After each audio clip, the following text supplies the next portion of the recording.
Thierry Bouvard, bonjour. Vous êtes responsable du sponsoring à Banque Populaire, une banque qui est engagée depuis près d'un quart de siècle dans la voile. Vous avez une tête d'affiche, un skipper, c'est Armel Lecléache.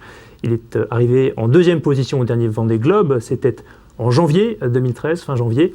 Qu'est-ce que ça vous a rapporté concrètement ? Ce que ça nous a rapporté d'abord, c'est une exposition maximale de notre marque. Le Vendée Globe, c'est un fantastique événement suivi par les médias. On sait qu'environ 3/4 de la population française s'est intéressée à cet événement. Et nous, on a bénéficié d'environ 35 000 coupures de presse sur cet événement par l'action d'Armel et par les excellents résultats qu'il a ramenés à la fin.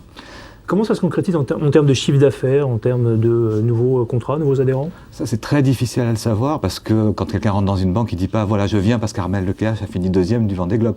Par contre, ce que l'on sait par des études assez pointues, c'est que le fait de nous identifier dans ce monde de la voile, avec les valeurs très fortes que ça transporte, eh bien, les gens vont plus facilement vers nous, vont plus facilement nous consulter. C'est 8 points d'écart en pourcentage entre les gens qui ne nous identifient pas et ceux qui nous identifient pour savoir qui veut venir vers nous, consulter les banques populaires et travailler avec. Donc ça vous amène plus de notoriété spontanée et puis indirectement plus de chiffre d'affaires sans doute ?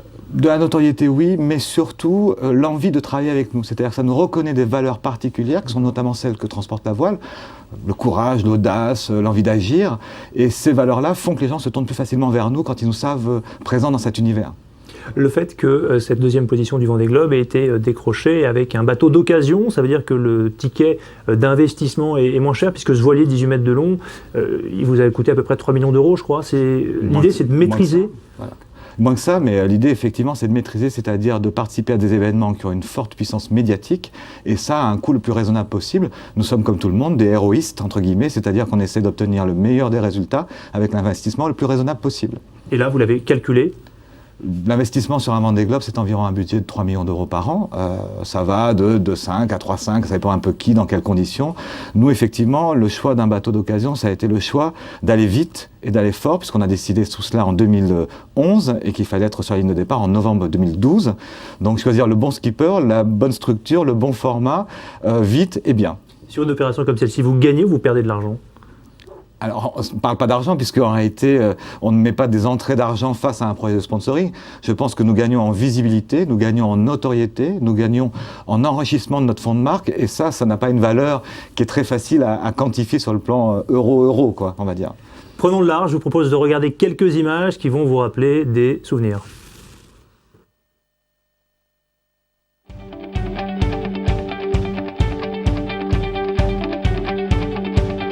Agréable au début, il y a toujours un petit peu d'appréhension, c'était ma première vraiment navigation tout seul à bord. J'avais fait pas mal de sorties bien sûr avec le bateau en équipage ou des entraînements en solitaire, mais ce qu'on appelle en faux solitaire, c'est-à-dire qu'il y avait toujours quelqu'un à bord pour regarder, pour prendre des notes, etc.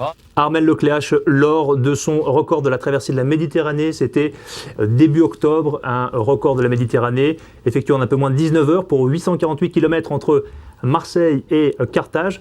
On peut dire qu'une performance comme ça compte un peu pour du beurre. Votre vrai objectif à vous, c'est quoi ? C'est la Route du Rhum en 2014 ? Alors, effectivement, l'objectif, c'est la Route du Rhum 2014, avec, si possible, une victoire à la clé.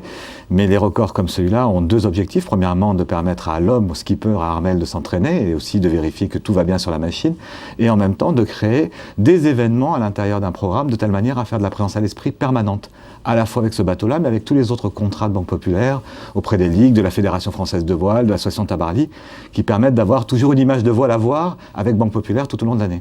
On est d'accord, le vrai objectif, c'est vraiment cette Route du Rhum. Et là, en l'occurrence, vous êtes sur un trimaran qui est un trimaran d'occasion. Donc on peut dire que c'est jackpot, ça ne vous a pas coûté trop cher en ticket d'entrée. Et puis derrière, si vous faites un beau résultat pour la Route du Rhum, ça sera tout bénéfice pour vous, quelque part. Tout à fait. Il faut toujours avoir à l'esprit que ce que l'on cherche, c'est à avoir le meilleur support, le meilleur homme pour le meilleur événement. Donc quand il s'agit d'un support qui est d'occasion, qui est le meilleur support, bien entendu, on essaye de l'obtenir pour pouvoir courir dans les meilleures conditions. Alors vous avez un deuxième objectif avec Armel Lecléache, c'est le Vendée Globe cette fois-ci en 2016. Et là, vous construisez un bateau, donc ça vous coûte beaucoup plus cher. Le ticket d'entrée est plus élevé. C'est quoi votre stratégie là ? Alors notre stratégie, c'est effectivement toujours d'avoir le meilleur homme et le meilleur bateau. Le meilleur homme, on l'a, c'est Armel. Et puis le meilleur bateau possible, c'est un bateau de nouvelle génération pour pouvoir courir ce Vendée Globe 2016 dans les meilleures conditions. Le ticket d'entrée pour construire un bateau de ce type-là, quand on est sponsor, c'est entre 2 et 3 millions d'euros, on va dire. D'accord. Donc là, vous pensez encore une fois que ça serait une opération rentable pour vous ? Bien entendu, oui.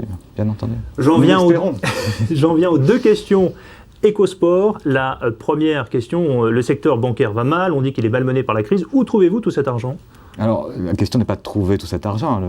La question, c'est de faire des choix de communication. Et effectivement, dans cette conjoncture, le sponsoring reste quelque chose qui est excessivement rentable. C'est-à-dire qu'on a des investissements annuels assez faibles par rapport aux investissements publicitaires et qui sont très complémentaires des investissements publicitaires, notamment pour créer une relation très enrichie, très philosophique avec nos clients et nos prospects. Donc, c'est-à-dire que le montant global, c'est quoi ? C'est 5 millions d'euros par an, hein ? Un peu moins que ça, même. D'accord. Tout à fait. D'accord. Et ça varie selon les résultats, selon la conjoncture, cette enveloppe-là ? Bien entendu, il faut toujours être ancré dans son monde, entre guillemets, c'est-à-dire être ancré par rapport aux objectifs et par rapport aux moyens qu'on peut y mettre.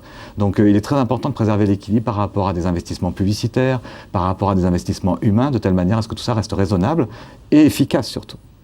La deuxième question chrono EcoSport, votre contrat avec la voile court jusqu'en 2016 aux Jeux de Rio. Est-ce que vous continuerez après ? C'est un peu tôt pour le dire. Là, c'est vraiment l'inverse du chrono. Vous me demandez de me projeter d'ici quelques années.